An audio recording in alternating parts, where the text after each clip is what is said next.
ശ്രീ സലിം മടവൂർ, ഇവിടെ മുഖ്യമന്ത്രി പിണറായി വിജയന്റെ പേരൊന്നും വരുന്നില്ല. ജനപ്രതിനിധിയായ മുകേഷിനെതിരെ ആരോപണങ്ങൾ വരുന്നുണ്ട്.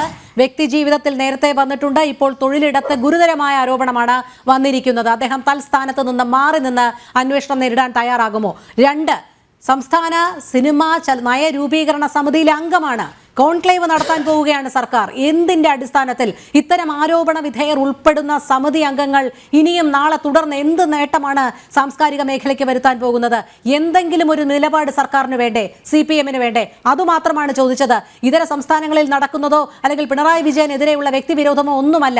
മുകേഷ് എന്ന നടൻ MLA, ജനപ്രതിനിധിയായ MLA-ക്കെതിരെ ആരോപണം വരുമ്പോൾ തുടർന്നുള്ള നടപടികൾ CPM എന്ത് സ്വീകരിക്കും? വ്യക്തമായി പറയാം.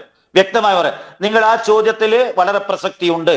സിനിമാ നയരൂപീകരണ സമിതിയിൽ മുകേഷ് തുടരണമോ എന്നുള്ളത് അദ്ദേഹം തീരുമാനിക്കേണ്ട കാര്യമാണ്. അത് ഗവൺമെന്റും ഗൗരവമായിട്ട് ആലോചിക്കേണ്ട കാര്യമാണ്.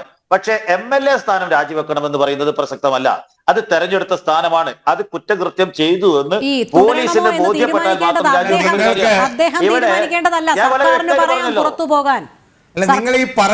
നിങ്ങൾ ഈ പറയുന്നത് അബദ്ധമാണ്, അസംബന്ധമാണെന്ന് LDF-ന്റെ ഉദാഹരണത്തിൽ തന്നെ ഞാൻ പറഞ്ഞുതരാം.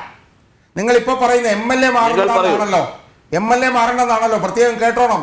ഇടതുപക്ഷ ജനാധിപത്യ മുന്നണിയുടെ മന്ത്രിയായിരുന്ന ശ്രീമാൻ PJ ജോസഫ്, അറിയാവോ മടവൂരിന്? അയാൾ അമേരിക്കയിൽ നിന്ന് വന്നപ്പോൾ പ്ലെയിനിൽ വെച്ച് ഒരു വനിതയോട് അപമര്യാദയായി പെരുമാറി എന്ന് പറഞ്ഞുകൊണ്ട് അയാൾ മന്ത്രിസ്ഥാനത്ത് രാജിവെച്ച് പോയത് സലീം മടവൂർ കേട്ടിട്ടുണ്ടോ? ഉണ്ട്.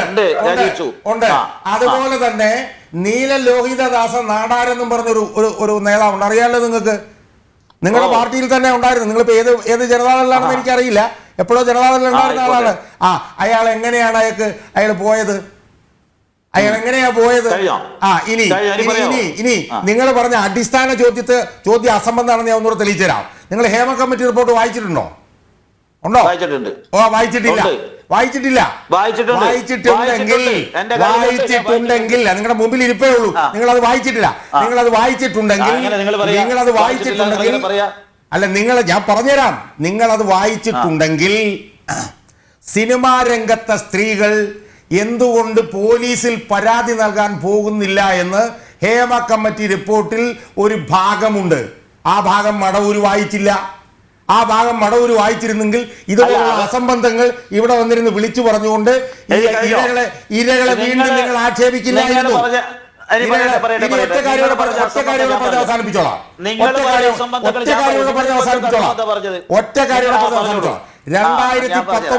2017 ഈ കമ്മിറ്റി രൂപീകരിച്ചു.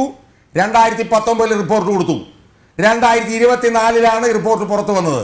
അതുകൊണ്ട് 2019 2024 നടന്ന മുഴുവൻ സ്ത്രീ പീഡനങ്ങൾക്കും 2019 2024 ഇടയ്ക്ക് സിനിമാ നടന്മാർ നടത്തിയിട്ട മുഴുവൻ സ്ത്രീ പീഡനങ്ങളുടെയും ഉത്തരവാദി ഇവിടെ ഇരിക്കുന്ന ഭരണകൂടവും ഭരണ നേതൃത്വവുമാണ്. ഇതാണ് എന്റെ വാദം. എന്നിട്ട് ഇന്ന് നിങ്ങൾ